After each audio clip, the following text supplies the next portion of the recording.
Good morning and welcome to ASL's HR in 10. At 10. I'm Jason Perry And I'm Kimberly Bradshaw.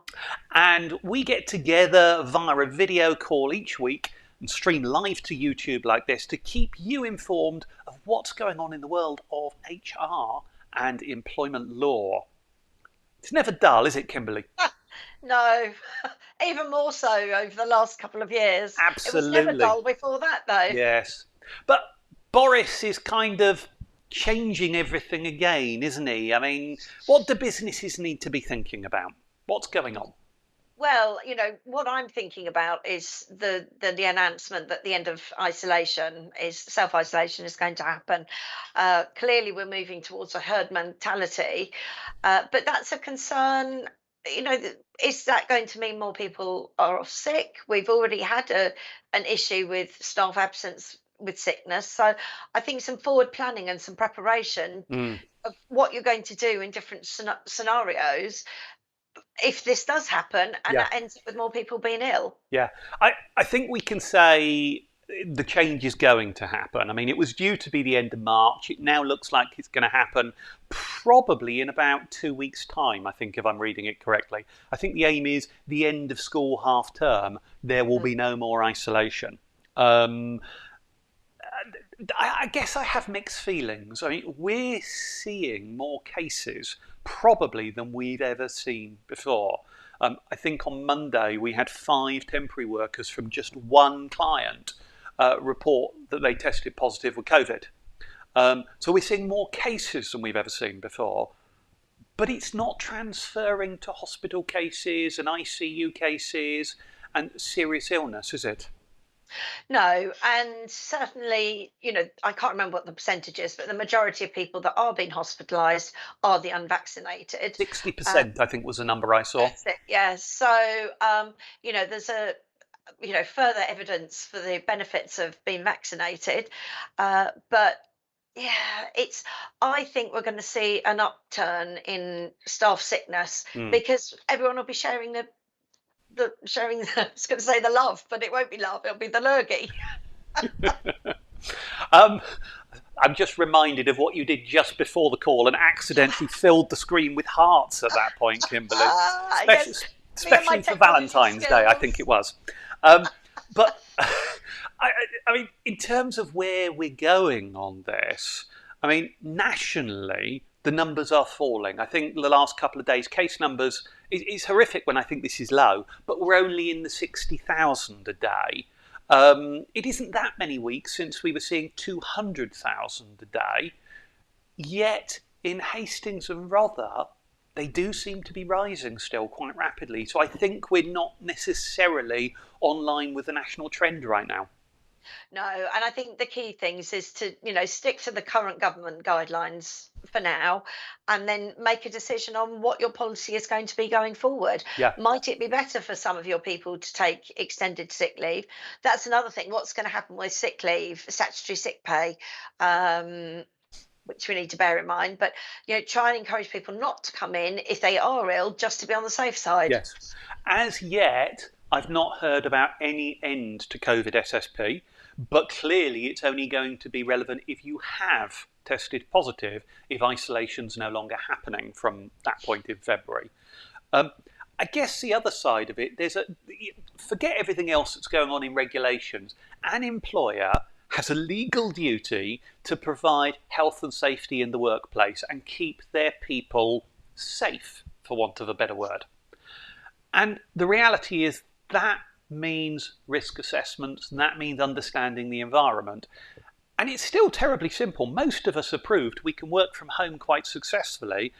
Over the weekend, one of my daughters had a PCR test, and whilst we were waiting for the test results, I worked from home on Monday when I was due to be in the office building.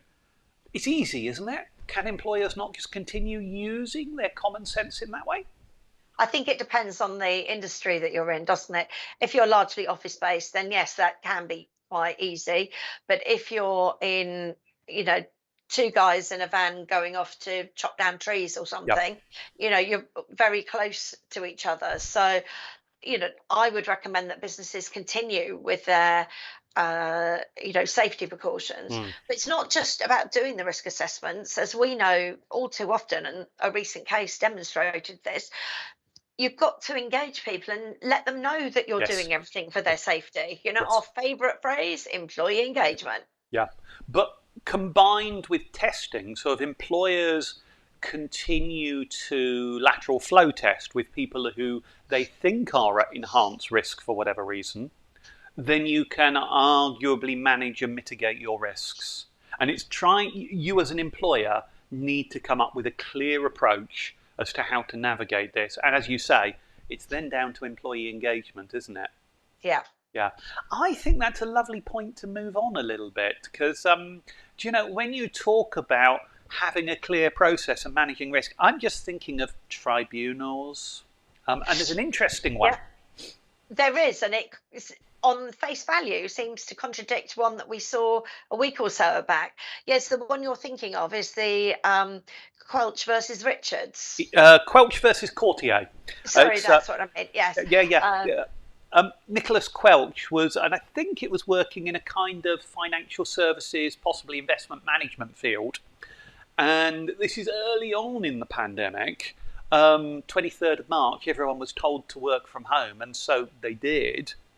And he was working effectively. His line manager reported him as being effective at working from home. And at some point, they decided to attempt to bring people back into the office, didn't they? Yes, and I think that's where it went horribly wrong. I think they started doing that too soon, and everybody was informed that they should be coming back, but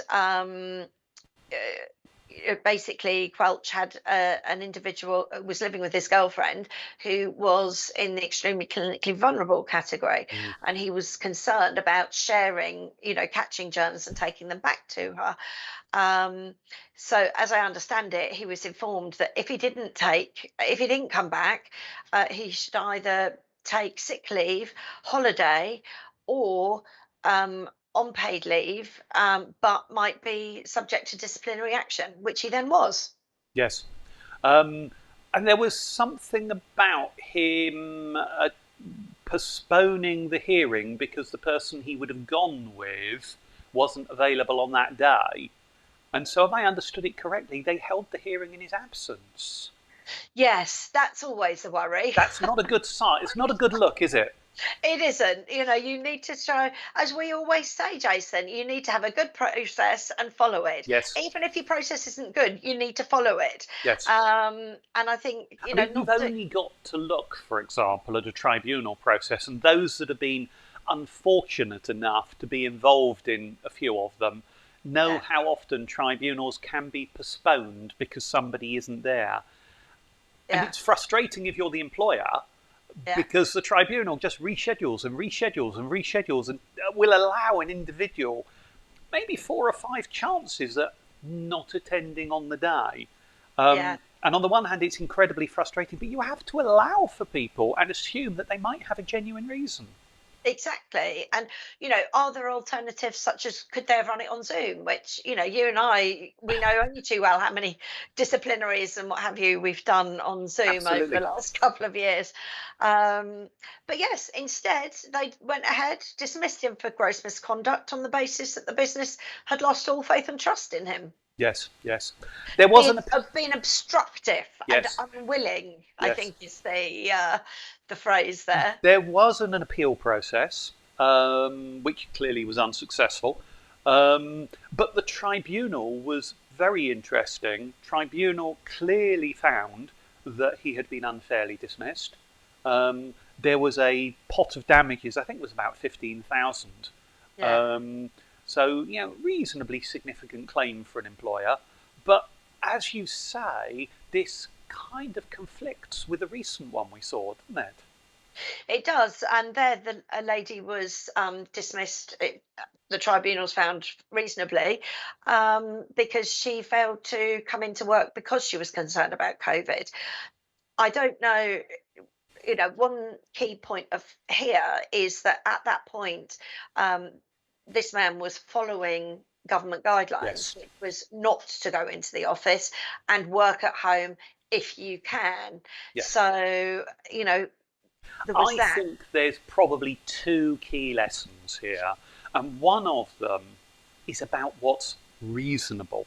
And I think you have to constantly try and step back and think, what would an impartial person consider reasonable? Yeah. And that, I think, is the first point where they went wrong, was not rescheduling that hearing and not considering fully his position. Yeah. The second And the point, law. yeah, the second point was the working from home guidelines were there, and he'd been perfectly effective. So what he was asking for was, again, not unreasonable. But Yeah. my own suspicion, and I'm slightly conscious of time, but my own suspicion is that actually this case could still happen today, even when the work from home guidelines are gone. Yeah. I don't know what Well, your yes, thoughts are. definitely. Well, as a person in the vulnerable category myself, Yeah. I'm extremely concerned about the lack of self-isolation. And, I'm lucky, I'm a boss, I can work from home whenever I want to. Yeah. But I think there needs to be a lot more engagement around Yes. individuals to understand their situation and, provide reasonable adjustments where Yes. possible. It's to show you have a process and you've thought about, you've considered, and you've worked with the individual rather than just said, no, that's not good enough. Yeah. And that's back to employee engagement, isn't it? What a note Absolutely. to end on. I think we've just slightly outdone our 10-minute slot, Kimberly. So As always.